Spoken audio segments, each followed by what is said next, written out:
tentang ahlul kitab ya. Allah Subhanahu wa taala di dalam Al-Qur'an itu membagi orang-orang yang kafir itu menjadi dua macam. Misalnya kita bisa baca di surah Al-Bayyinah, lam yakunil ladzina kafaru min ahlil kitabi wal musyrikin, dan seterusnya. Jadi ada orang kafir min ahlil kitab, orang kafir ahlul kitab, dan ada orang kafir musyrik. Orang kafir ahlul kitab itu adalah orang Yahudi dan orang Nasrani. Itu namanya ahlul kitab.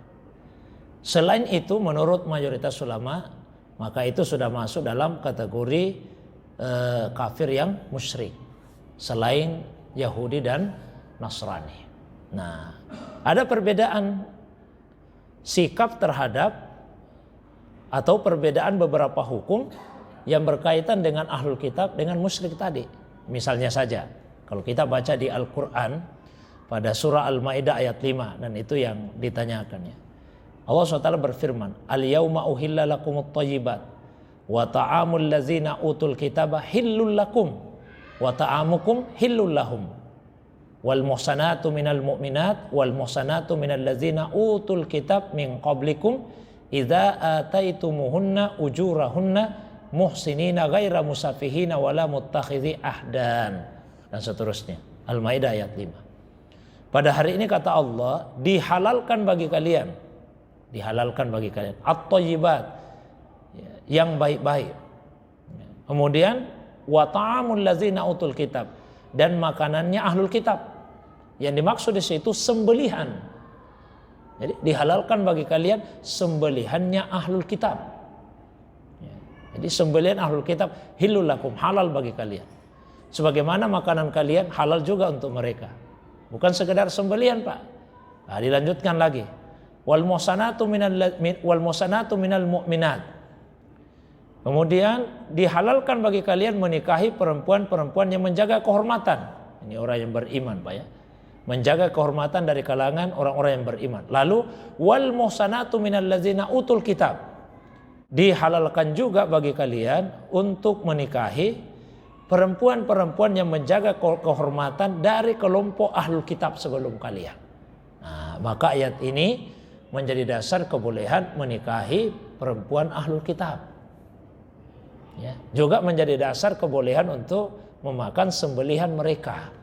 Beda Pak dengan yang musyrik. Kalau yang musyrik tidak boleh. Nah, itu ada di surah Al-Baqarah.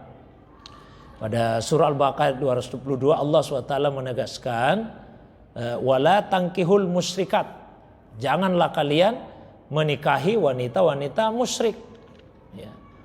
Hatta yu'minna, sampai mereka beriman kepada Allah Subhanahu wa ta'ala. Ya. Kemudian juga disebutkan bahwa wala tunkihul musyrikin. Nah, jangan juga kalian menikahkan perempuan-perempuanmu dengan laki-laki yang musyrik.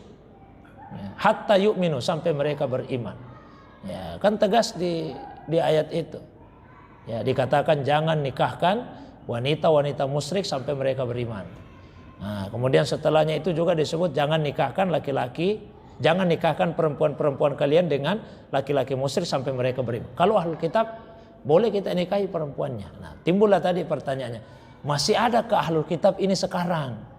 Ulama dua pendapat. Sebagian ulama mengatakan tidak ada lagi. Ya, alasannya apa? Oh, mereka sekarang ini termasuk juga orang yang musyrik. Bukankah mereka meyakini masih ada Tuhan selain Allah? Tapi pertanyaannya sekarang, ahlul kitab yang di masa Nabi itu, apakah juga meyakini ada Tuhan selain Allah atau tidak? Kan tetap juga mereka meyakini, Pak. Jadi sejak di masa Nabi, orang-orang Yahudi, orang-orang Nasrani juga meyakini ada Tuhan yang lain selain Allah. Kan di Al-Quran disebutkan. Nah, di Al-Quran misalnya dikatakan bahwa laqad kafara alladzina qalu innallaha salisu salasa. Telah kafirlah orang yang mengatakan bahwa Allah itu adalah yang ketiga dari tiga. Nah, berarti memang akidahnya sudah seperti itu sejak di masa Rasulullah SAW, bahkan sebelumnya. Tapi Allah tetap menamai mereka sebagai ahlul kitab. Saya pribadi lebih cenderung kepada pandangan ulama kita yang mengatakan bahwa mereka sekarang ini tetap disebut ahlul kitab. Nah, cuma Kan kaidahnya begini, Pak. Apa yang diharamkan di dalam agama sudah pasti tidak boleh kita lakukan. Kalau diharamkan kan sudah pasti jangan. Sementara apa yang dibolehkan dalam agama belum tentu harus dilakukan. Kalau diharamkan ya jangan. Tapi kalau dibolehkan apa harus dilakukan? Ya tidak mesti. Saya kasih dulu contoh yang lain sebelum masuk ke sini. Misalnya Pak, berzina itu diharamkan.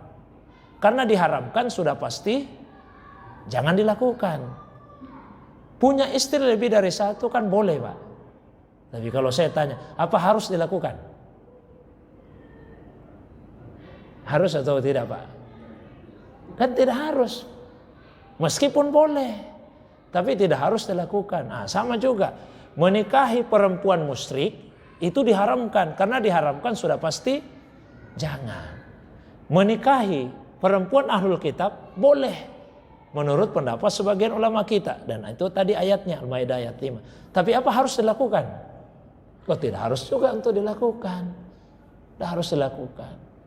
Ya, apalagi kalau misalnya kita merasa khawatir, ya jangan sampai kemudian kita sendiri yang malah terpengaruh.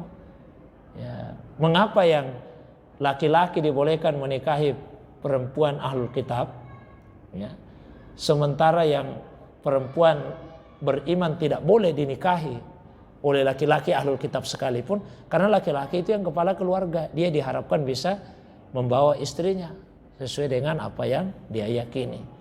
Tapi kalau kita sendiri masih goyah-goyah akidahnya, tidak usah lah. Kan pernikahan itu untuk mendapatkan sakinah. Agak susah rasanya kita mewujudkan sakinah itu kalau sedari awal akidahnya berbeda. Tapi sekali lagi secara fikih sebagian ulama kita membolehkan itu.